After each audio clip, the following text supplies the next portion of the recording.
Les amis, bienvenue pour cette nouvelle actualité hebdo du mercredi 28 mai 2025. Installez-vous, j'ai beaucoup de choses à vous raconter. Prenez déjà 5 secondes, s'il vous plaît. Regardez ce que j'ai découvert sur Twitter. Alors, on fait une petite parenthèse. C'est la fête du fromage. Je vous invite à y aller. Mais en tout cas, j'ai envie d'y aller. Regardez-moi ça. Regardez-moi ça. Il lance une... Oh, mais c'est incroyable. Oh là, c'est incroyable. Une tome de fromage lancée. Et en gros, tu dois être le premier à l'attraper. C'est magnifique. Ah, mais c'est fou, quoi. Ah, mais s'il vous plaît, faites quelque chose. Non, je te jure. Twitter, c'est un truc de malade, je te jure. C'est vraiment, faut que j'arrête Twitter. C'est un truc de fou. Autant tu tombes sur des trucs crypto intéressants, autant quand tu tombes sur des trucs comme ça, voilà, là, mon feed va être rempli, ça va être la catastrophe. Désolé pour cette petite parenthèse. On attaque fort sur le hype. Alors, le token hype de Hyperliquid, bien sûr. Hyperliquid, c'est quoi? C'est une blockchain. Je sais pas si tu as déjà entendu parler. C'est la blockchain, aujourd'hui, une des blockchains numéro un sur le trading décentralisé, d'accord? Tu peux faire du trading non pas sur ton exchange favori avec ta pièce d'identité, etc. Donc en gros, ça te permet, je te la fais rapide, de faire du trading décentralisé. Donc ne pas mettre ta pièce d'identité, c'est en total anonymat et surtout c'est en totale liberté car bah, du coup ça passe sous les radars bah, des lois gouvernementales, etc. Pourquoi je te dis ça? Parce que suivant le pays où tu es, nous, en France, par exemple, sur Binance, nous n'avons pas le droit de faire le trading de futur. Voilà, nous n'avons pas le droit de parier à la hausse ou à la baisse. C'est pour ça que nous passons sur MEX. En Suisse, ils ont le droit. Au Canada, tu peux pas. En Afrique, tu peux. En Asie, tu peux pas. Bref, voilà. C'est ça qui est compliqué avec les CX parce qu'ils sont soumis à des lois gouvernementales et les DEX, donc les exchanges, non pas centralisés mais décentralisés, sur lesquels tu vas aller interagir avec ton petit wallet, donc MetaMask ou Phantom, etc. Ça te permet d'être libre, de faire ce que tu veux. En gros, donc voilà, c'est la particularité de Hyperliquid. Où je veux en venir avec Hyperliquid? Hyperliquid aujourd'hui gagne de très grosses parts de marché. Pourquoi? Parce que on est aux alentours du top 10, top 12 Hyperliquid. Donc il prend davantage. Il vient de doubler Chainlink en capitalisation. On est à 11 milliards 800 millions. Il est en train d'attaquer Sui, pardon. Sui, c'est un layer one aussi.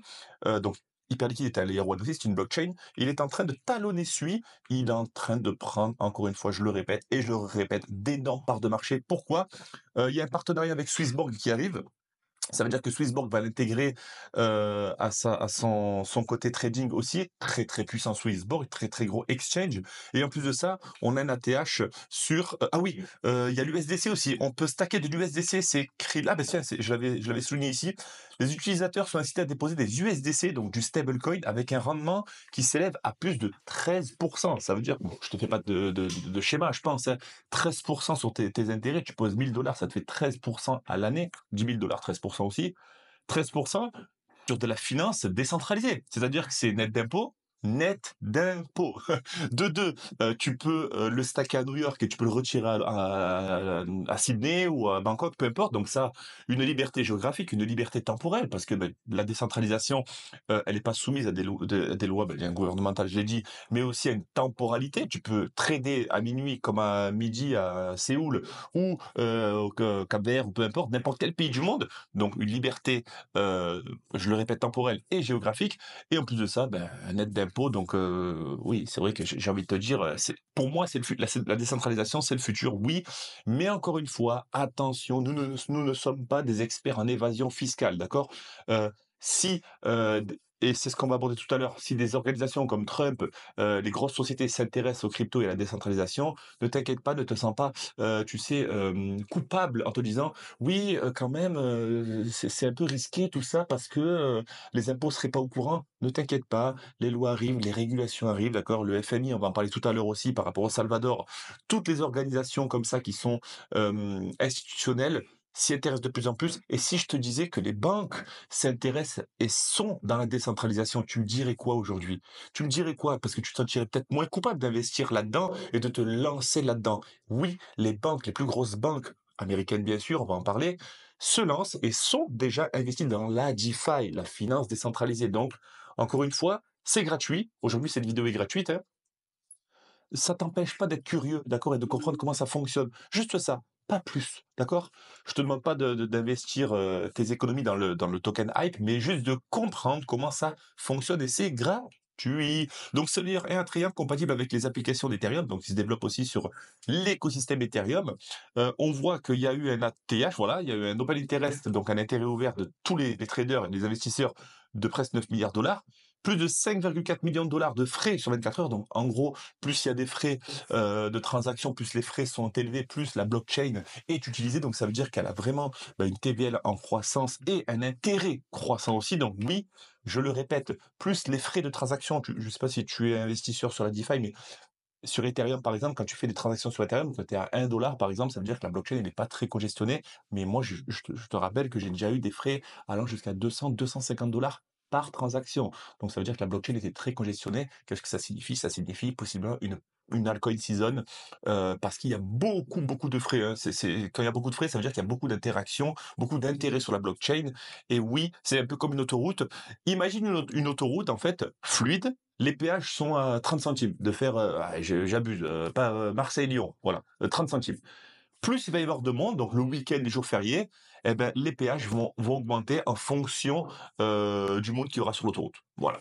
Est-ce que tu me comprends? C'est pareil pour les blockchains. La blockchain ne va pas fermer en disant là l'autoroute est fermée, mais plus il va y avoir de personnes et plus les frais vont augmenter. Donc c'est pour ça qu'on arrive un petit peu à déterminer l'intérêt d'une blockchain par rapport à ses frais. La TVL du SDC, la TH à hauteur de 3,2 milliards. Oui, le token Hype prend de plus en plus de parts de marché.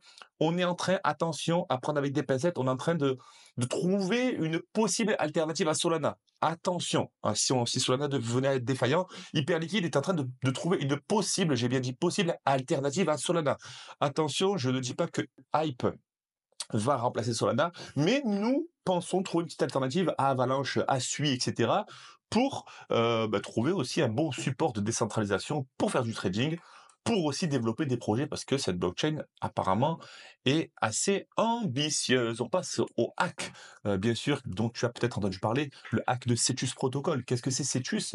Cetus, je te le mets de suite. Cetus, c'est le plus gros DEX, donc on parle de DEX, Exchange décentralisé, sur la blockchain Sui. Donc Cetus s'est pris une grosse tartasse, tartouze, hein, il est passé de 25 centimes il a fait diviser par deux.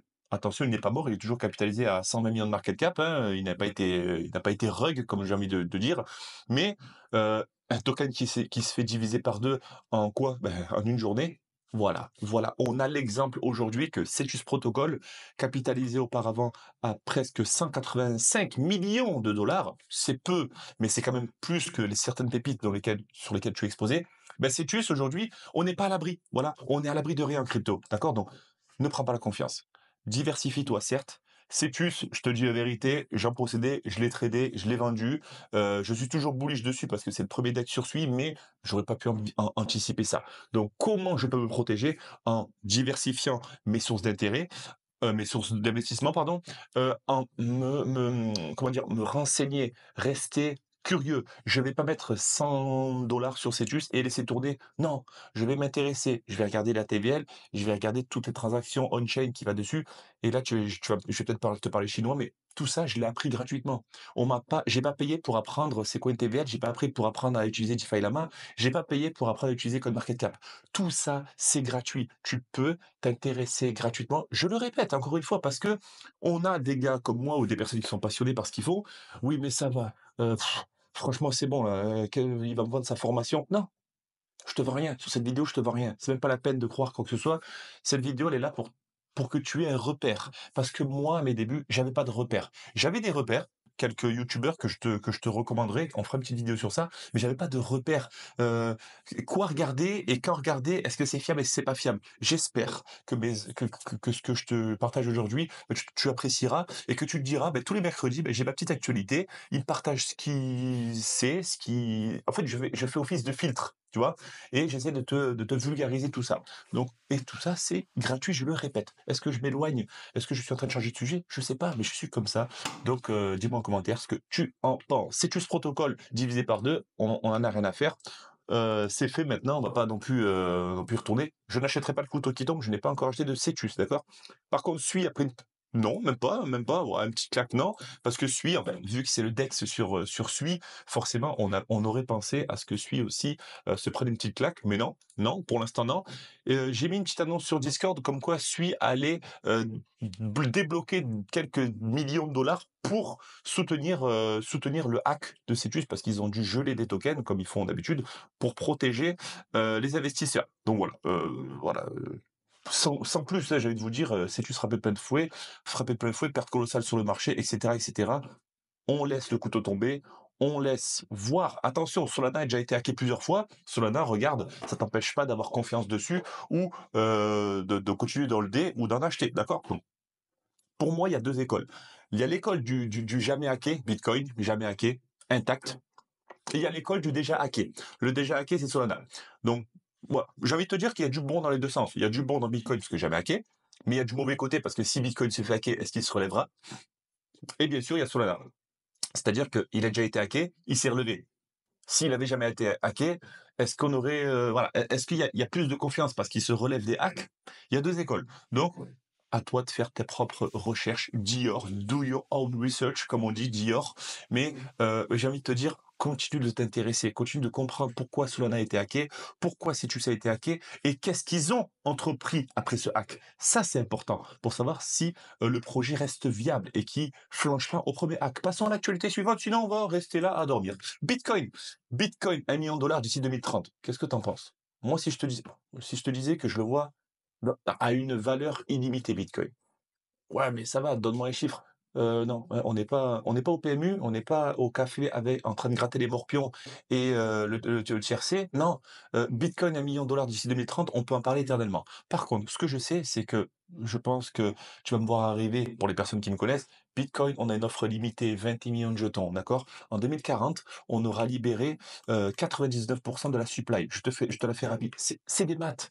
J'investis dans Bitcoin, j'investis dans les cryptos parce que, c'est une question de mathématiques, tout simplement. Même si j'étais très nul, au collège en maths, big up à tous mes professeurs de maths au collège qui rigoleraient bien maintenant en me voyant calculer des algorithmes et développer du codage. Donc Bitcoin, 108 000 dollars. Aujourd'hui, on a une quantité de Bitcoin limitée, c'est-à-dire qu'on a 21 millions, pas un de plus.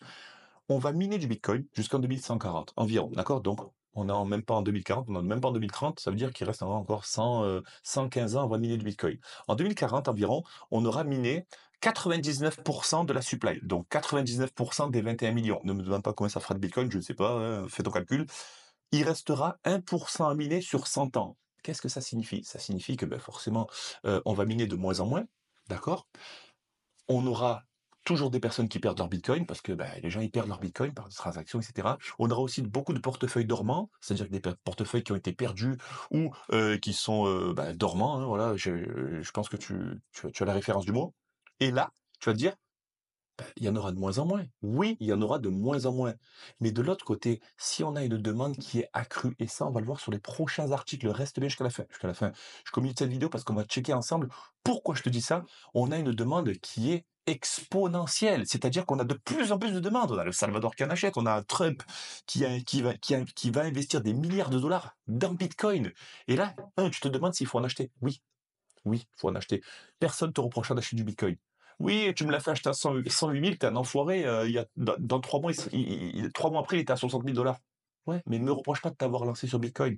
Par contre, reproche à ton banquier de te faire un putain de prêt pour un appartement, un putain de prêt pour une voiture dont tu n'as pas besoin, et surtout pour t'amener toujours à ton même travail, pour toujours voir la sale gueule de tes mêmes collègues. Ça oui, reproche ça à ton banquier et reproche-toi ça à toi-même, d'accord? Mais investir dans ta liberté aujourd'hui, investir dans Bitcoin. Aujourd'hui, l'actif qui est déjà le plus spéculatif, le plus sécurisé, mais c'est celui que tu comprends pas. Tu le comprends pas et tu n'investis pas dans ce que tu comprends pas. Tu as tout à fait raison. Renseigne-toi, sois curieux, comprends comment ça marche. Va lire des livres, s'il te plaît, Bitcoin et crypto pour les nuls.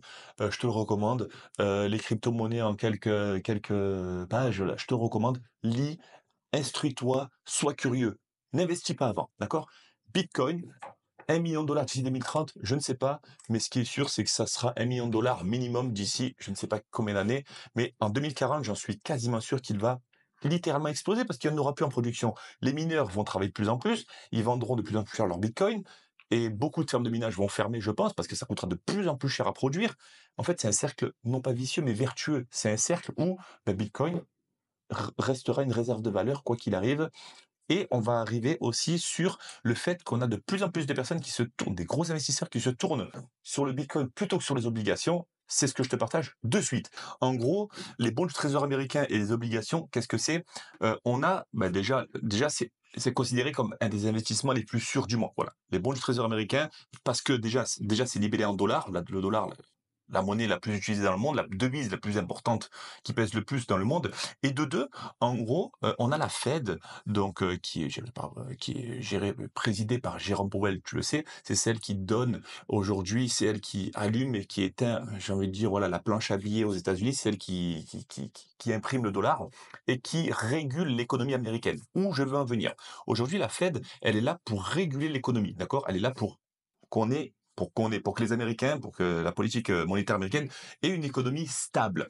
Et en gros, elle va pas influencer, mais oui, allez, je vais dire ça, elle va influencer aussi le cours des bons du Trésor et des obligations parce qu'elle veut parce qu'elle veut que les US aient une économie stable, donc elle va, baisser les taux d'intérêt directeurs et de l'autre côté, ça va automatiquement réguler, les investissements, hein, du bon du trésor et des obligations et du coup, en gros, tous les gros investisseurs, ils auront, des intérêts en fonction de tout ça. Est-ce que tu me suis? Est-ce que tu me J'espère que tu me suis et surtout, j'espère que je l'ai bien expliqué. Donc, en gros, investir dans les bons du trésor américain, c'est investir dans un des plus sûrs investissements du monde, car ouais, c'est peut-être grossier ce que je vais dire, mais c'est chapeauté hein, par la Fed, c'est-à-dire c'est pas de la manipulation, c'est pas un arrangement, mais c'est investir dans l'économie américaine. Et vu qu'elle est régulée par la Fed, tu as très peu de risques parce qu'elle va réguler en augmentant et en baissant les taux d'intérêt et automatiquement, le dollar va baisser, va s'apprécier et du coup, les rendements des investisseurs sont entre parenthèses, j'aime pas trop dire ça, mais encadrés par la Fed. Voilà. Donc, j'espère que tu m'as suivi. C'est comme si on investissait dans le Bitcoin et qu'on ait un Trump, par exemple, un président américain qui dirait là, attention, ça monte trop, hop, on va réguler, hop, là, ça baisse trop, ça régule. Du coup, on aurait quand même une confiance, une certaine confiance là-dedans. Et c'est pour ça qu'ils investissent des milliards, des milliards et des milliards de dollars là-dedans. Où je veux en venir, c'est que les investisseurs fuient davantage, et ça, on l'a très bien vu dans l'analyse technique, ils fuient davantage les obligations. Pourquoi? Contexte macroéconomique, les conflits géopolitiques, la guerre, et surtout aussi les taxes qui ont été imposées pour malheureusement nos amis les Chinois et tout ce qui est exportation, importation, etc. Donc oui, les investisseurs, ils se disent quoi? Ouah, ça sent le roussi là-dedans. On va pas quitter les bons du trésor américain parce que Trump il est en train de faire un petit peu n'importe nawak selon nous. On va se réfugier dans l'actif le plus sûr au monde depuis ces 15 dernières années, l'or et ensuite Bitcoin. C'est pour ça que l'or a explosé, je pense, et que Bitcoin continue de performer parce que Bitcoin n'est pas soumis à des lois gouvernementales. Bitcoin est libre. Bitcoin est détenu par personne, d'accord? Et c'est pour ça que je pense que de plus en plus de personnes comprennent comment ça fonctionne et je comprends bien sûr pourquoi ils se tournent davantage sur ça. La morale de cette histoire, c'est quoi? Encore une fois, si les plus gros investisseurs se tournent sur ça, pourquoi pas toi? C'est ça le truc. Pourquoi tu possèdes pas encore de Bitcoin? Oui, c'est trop cher, et cetera, on en parlera. Mais pourquoi aujourd'hui, toi ou tes proches ne veulent pas davantage comprendre qu'est-ce que c'est Bitcoin? Si eux l'ont compris, si eux l'ont compris, pourquoi pas toi? C'est nous aujourd'hui, on doit reprendre le pouvoir. On en a marre aujourd'hui d'être gouverné par des personnes qui sont, selon nous, hein, incompétentes. Il y en a marre, Macron, pas Macron, prochain président, on va encore aussi le critiquer. Mais aujourd'hui, si nous ne prenons pas les rênes, pardon, sur notre argent, eh bien, continuons de laisser les banquiers et l'État le contrôler. Qu'est-ce que tu veux que je te dise? Parenthèse terminée. Excuse-moi, je ne voulais pas te juger, mais là, je suis en train de parler au moins d'il y a 10 ans. Et si tu veux avoir ce discours avec tes proches et un repas de famille, bonne chance, bonne chance. J'espère que tu auras les bons arguments. Passons à l'actualité suivante. Le FMI, ils sont là, en gros, c'est un petit peu des régulateurs, d'accord? Ils sont là pour aider un petit peu les pays qui sont, j'ai pas envie de dire, ouais, qui sont un petit, les pays qui sont un petit peu en galère, d'accord? Les pays en galère, le FMI, c'est une grosse organisation qui sont là pour dire: «OK, toi, tu es en galère, tu as l'inflation monétaire qui est à 50-100 comme l'Argentine. Écoute, on va se faire une petite réunion et on va, te donner hein, une petite enveloppe d'1 milliard et pour que tu relèves un peu ton économie». En gros, c'est ça le FMI. C'est le fonds, c'est comme c'est un fonds monétaire, voilà. Bah, tiens, c'est le fonds monétaire, excuse-moi, le Fonds monétaire international, voilà, c'est ça. Et du coup, le FMI, voilà, c'est ce qu'ils font, c'est qu'ils se réunissent et c'est une organisation et du coup, ils sont là pour dire: «OK Salvador, t'es bien gentil, on voit que tu galères, on va te donner, 1 milliard. On aide la Grèce, on aide les pays qui sont un petit peu en galère, d'accord? Qui sont un petit peu, dans le mal». Où je veux en venir? Nayib Bukele, peu importe comment ça se prononce, lui c'est le patron, lui c'est le GOAT. Vous savez ce qu'il fait? Le FMI lui octroie de l'argent, hein, il lui octroie de l'argent pour qu'il puisse se développer. Qu'est-ce qu'il fait ce cochon? Il achète du bitcoin avec. Donc le FMI, il veut s'assurer que le Salvador n'achète plus de bitcoin parce que, attention, à prendre avec des pincettes, hein, bien sûr, hein, c'est ce que je lis aujourd'hui. À voir si c'est avec l'argent du FMI qu'il achète du bitcoin, mais tout ce que je vois, c'est que forcément, le FMI essaye de le réguler en disant: «Eh mec, tu un bitcoin par jour, t'es gentil», parce que lui, il achète depuis le bear market, hein. Lui, je le suis depuis 2021, depuis le 2022, il achète du bitcoin. Aujourd'hui, il en possède, je vais te dire ça de suite, il a encore acheté 8 nouveaux bitcoins. Tiens, et en plus, ils font un screen, ces enfoirés. Mais c'est un truc de fou. 6 190 bitcoins. Imagine, ils ont 6 190 bitcoins depuis. Et en gros, voilà, ils achèteraient du bitcoin de manière indirecte sans passer par les voies gouvernementales classiques. Ce qui permet au Salvador de se conformer aux exigences du FMI, etc., etc., etc. Et en gros, ils comptent pas s'arrêter là, le Nayib Bukele et le FMI, en gros, ils sont là pour dire: «Eh mec, calme-toi sur tes investissements». Pourquoi? Parce que c'est risqué ce qu'il fait? Je ne sais pas, mais en gros, ça fait bien rire parce que, bah, ils essayent de le réguler et lui, en gros, c'est: «Non, je m'arrêterai pas et je continuerai d'acheter du bitcoin». Grand monsieur, grand monsieur. C'est officiel, Trump va investir 2,5 milliards dans le bitcoin. Cette phrase doit suffire. Cette phrase doit suffire à te dire aujourd'hui, bon, tu es déjà investi sur Bitcoin, j'ai rien à te dire, tu as déjà compris. Attention, quand je dis investisseur, je parle pas de mettre ta voiture et la maison sur Bitcoin. Je te parle juste de t'investir. De t'investir, c'est-à-dire de prendre ton esprit, ton temps, qui est très précieux, plus que ton argent, ton temps juste à comprendre. Ça suffit. Tu regardes cette vidéo, bravo à toi. Que tu aies investi 1 dollar ou 100 000 dollars, pour moi, tu es la même personne. Tu es une personne qui a déjà décidé d'investir en toi-même. Ça suffit. Ça suffit. Et c'est gratuit, je le répète. Je le rappelle, c'est gratuit. Petite parenthèse, je vais faire des rics sur ça. Pourquoi ce qui est gratuit aujourd'hui, on a l'impression que ça apporte pas trop de valeur? Pourquoi l'être humain a l'impression donne de la valeur à ce qui est payant? Aujourd'hui, je te partage quelque chose de gratuit que je partage en live, que je partage aux personnes qui ont fait du coaching, etc. Euh, T'es pas obligé de payer pour avoir de la valeur, d'accord? Tourne-toi vers des petits créateurs de contenu comme moi. Pourquoi? Parce que les gros créateurs de contenu, je donnerai pas de nom, hein, mais les gros créateurs de contenu, bah, ils ont compris comment ça marche. Ils ont des millions d'abonnés, ils ont compris qu'il faut donner un peu, si tu en veux plus, prends ma formation. Ils l'ont compris et c'est tout à leur honneur parce que sinon ils seraient pas là où ils en sont et aujourd'hui, beh, ils emploient du monde, d'accord? Ils donnent à manger à beaucoup d'employés, de salariés et cetera. Ils font tourner une structure, donc grand respect à eux. Mais moi aujourd'hui, je te donne, ça fait plaisir parce que c'est ce que je fais. Aujourd'hui, c'est ce que je fais gratuitement sur Discord, qui est également gratuit. Donc autant te le donner sur YouTube et ça me fait plaisir si tu regardes cette vidéo. Trêve de changement de sujet, excuse-moi, on va aller sur Trump. Trump va investir via un fonds d'investissement, bien sûr, 2,5 milliards de dollars dans Bitcoin. J'ai pas besoin d'aller plus loin. Il va investir dans Bitcoin. Pas besoin d'aller dans les détails, etc. C'était juste pour te dire que Trump, le beau gosse, va investir 2,5 milliards de dollars dans le Bitcoin. Je t'invite à creuser sur le sujet et pour que tu comprennes pourquoi toi aujourd'hui, ou tes proches, parce que toi aujourd'hui qui regardes cette vidéo, je pense que tu as déjà investi ou que tu es investi. J'ai pas à te juger, mais tes proches, voilà, tes proches, tu peux leur montrer ça. Va sur Cryptost, tu leur montres ça. Si les gros le font, pourquoi pas toi? Circle, l'émetteur de l'USDC, le deuxième plus gros stablecoin au monde, hein, après Tether, donc Circle, confirme son IPO. initial, ce n'est pas une initial coin offering, c'est une introduction en bourse, ça c'est pareil. Oh purée, j'ai pas le nom, excuse-moi, si tu as le nom, je suis content, mais je vais le rechercher très, très, très rapidement.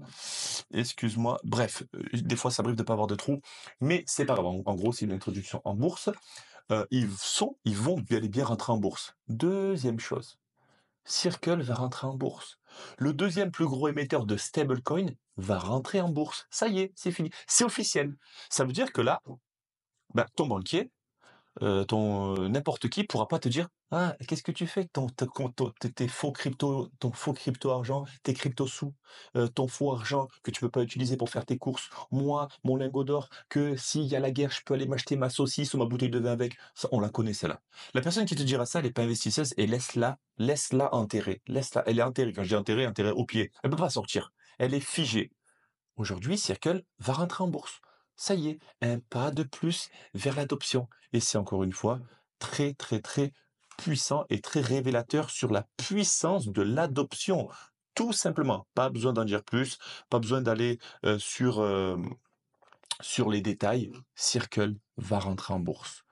Le Bitcoin, on a aujourd'hui, je te fais un petit récap, 108 798 dollars. Très intéressant, on va pas aller plus loin. CoinMarketCap, on voit, je ferai le top flop vendredi. L'analyse technique aussi, je la ferai lundi. Donc le lundi, c'est l'analyse technique. Le mercredi, c'est actualité crypto. J'espère que ça t'a plu et n'hésite pas à me lâcher un like, bien sûr, ça me fait extrêmement plaisir et ça permettra à l'algorithme d'aller me partager à d'autres personnes qui cherchent, malgré eux, des sources d'informations fiables, excuse-moi, fiable, c'est un bien grand mot. Je dirais pas que je suis fiable, j'irai pas jusqu'à là, mais au moins j'essaie de faire de mon mieux.